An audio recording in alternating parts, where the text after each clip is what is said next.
Hello everyone and welcome to a brand new video. We are back with a review. Now this one is on Unbox Newbies Adventure. I have played it, but this review is actually by my brother. I have, as I said, played it and I do pretty much agree with his sentiments. So without further ado, here's his review of Unbox Newbies Adventure.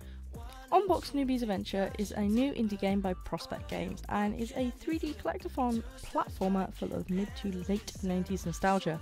The world of Unbox is an unusual and somewhat unique world of sentient boxes which are part of the ultimate postal service, the GPS, a self-delivering box service if you like. Unbox features a vast, vibrant world that encourages exploring along with the upbeat soundtrack and child-friendly humour that provides an overall fun experience. It's just a shame, however, it is let down by some issues with the controls and some poor campaign design choices. In the game, you play a cardboard box called Newbie, and your ultimate goal is to save the Global Postal Service, or GPS for short. The GPS is going bankrupt, and they've created sentient, self-delivering boxes in an attempt to save the company and the world.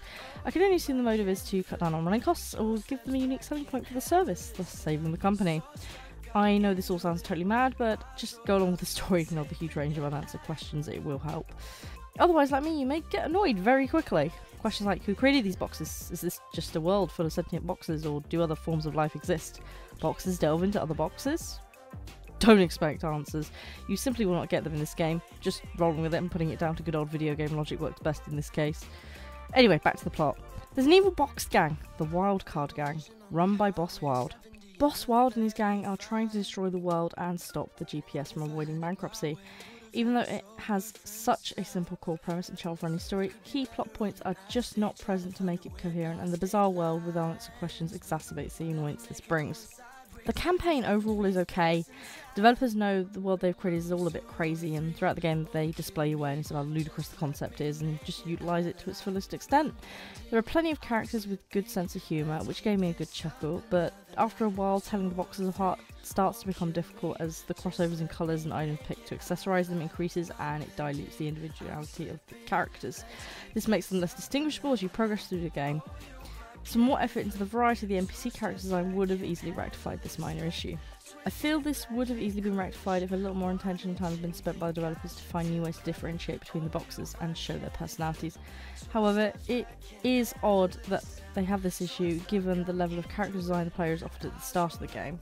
To the developers and the game's credit, there is an excellent range of customization options to give your own little box some personality and love. By visiting Swift Tailoring, you can try new outfits and add little extras like moustaches, top hats, and much, much more.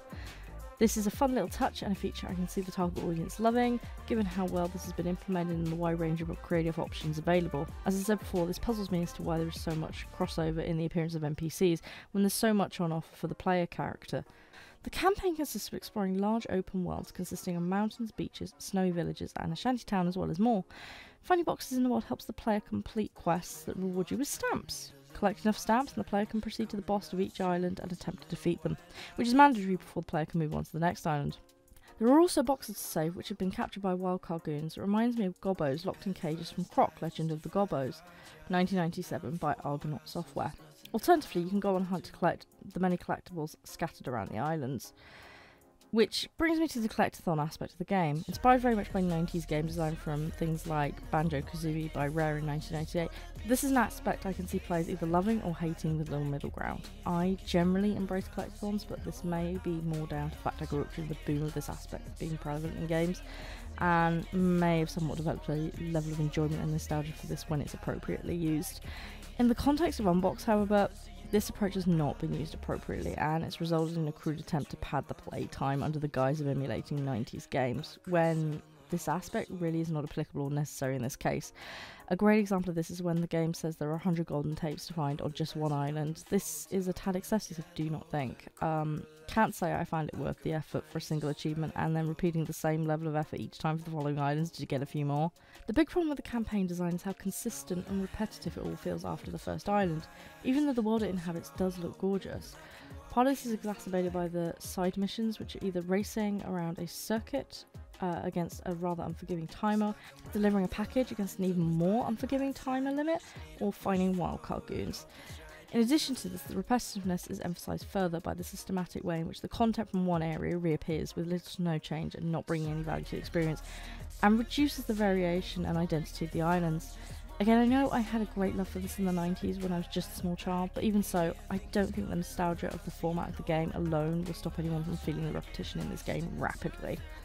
The campaign design is by far not the biggest issue. The issue that bothered me the most through the whole experience is the way in which the controls behave, the way in which they've been implemented, and the feedback the player gets from the game to facilitate precision.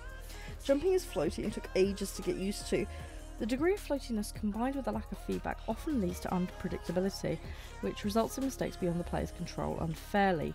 As a result, the game constantly makes you feel like you don't have control and are at its mercy, and in doing so adds additional challenge and frustration which goes too far.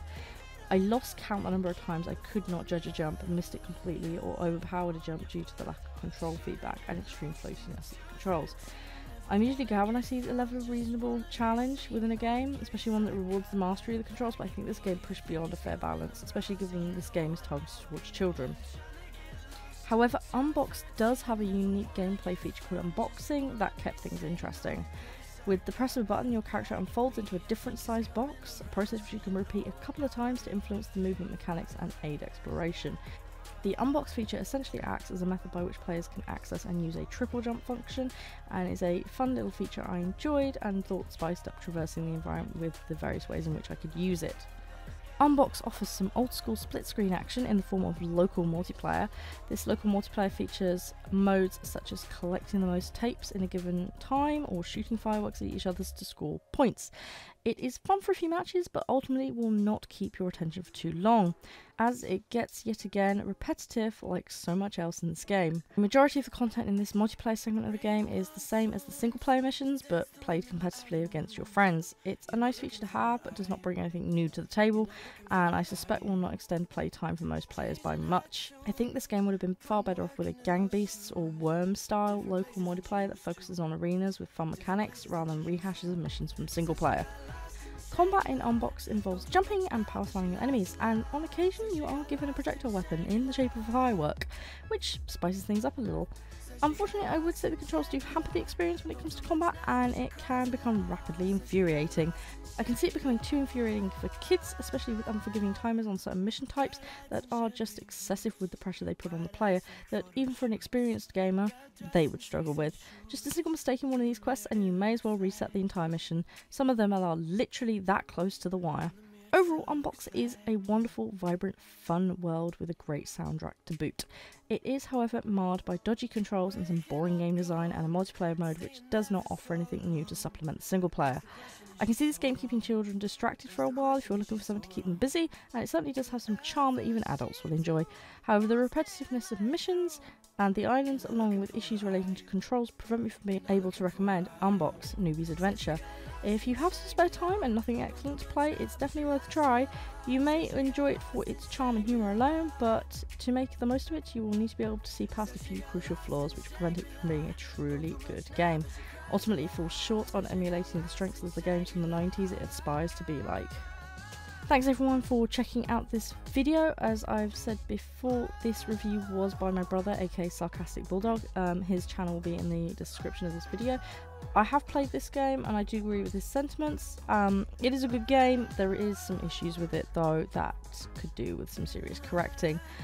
I really appreciate you being here. Make sure to click the sub button if you've enjoyed and hit the notification button. I'd love to hear from you guys in the comments if any of you have actually played this or are looking to get it, and I will see you in the next video. Thanks very much and see you in the comment section. Bye bye. I'll take you with me, yeah, I swear. My